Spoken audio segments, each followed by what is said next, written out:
So, I'm going to talk about some interesting things that happened to me while I was living in China as a 4-year-old. So, I lived in China from when I was 2 to when I was 4 for about 2 years with my parents. And while I was there, I have several memories from way back when that are actually pretty interesting and that are actually pretty funny. And I'll be telling a couple of those stories today.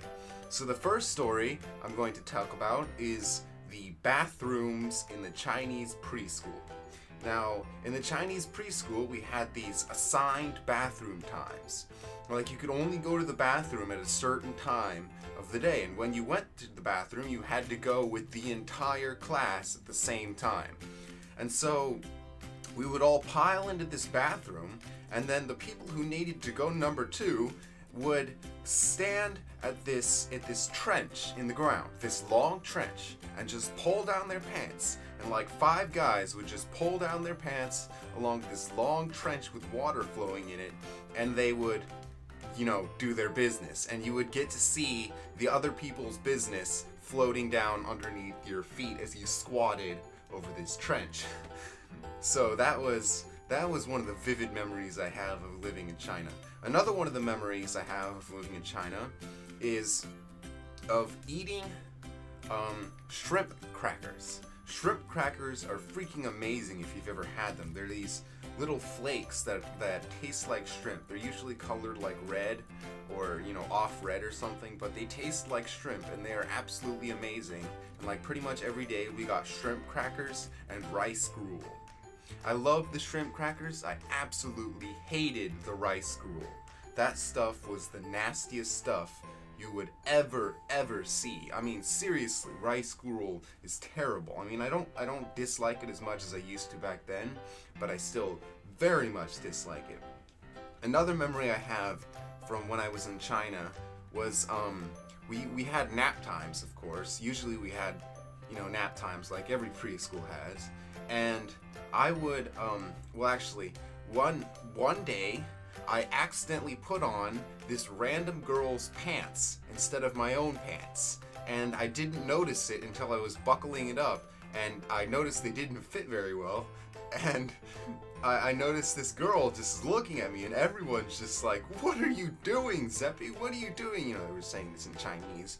But I was really embarrassed, and I'm pretty sure it scarred me for life, but I accidentally put on a girl's pants instead of my own pants one time.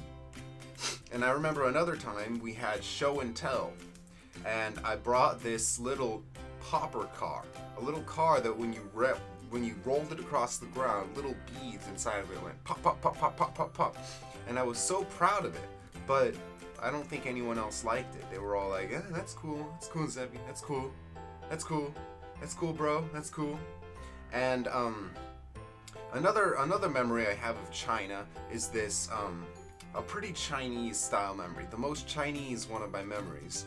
It's of going to a park where there were these carved dragon heads that were covered in moss, and all I remember is that I was in this place walking around, and I remember it just being very calm, very pristine, very very bright and very happy place. I remember the fireworks in China. The fireworks of China were like crazy loud, because on Chinese New Year they set off fireworks everywhere. They have these giant cracklers that stretch across the street, and they just light them off, and they go pow pow pow pow pow pow pow pow pow. And I always hated that sound because it was freaking scary. I was so afraid of the fireworks. You know what I mean? 4-year-olds are always afraid of fireworks. Fireworks are freaking scary. They're freaking scary. So another memory I have of China was having these wooden fish. They were these little wooden fish that had movable tails, and I was staying at my nanny's house, the person who took care of me while my parents were off doing something, and I accidentally flushed the fish down the toilet while I was playing with them in the toilet bowl. And I think the nanny got really mad at us, but they weren't, and I was very sad because I liked those fish. but I don't think we were ever able to recover them except for like one. And that's pretty much the breadth and scope of the things I saw in China. So drop a like, subscribe. My pet duck Gandalf orders you to subscribe. I said survive in the last video instead of subscribe, but you know, whatever. And I'll see you next time.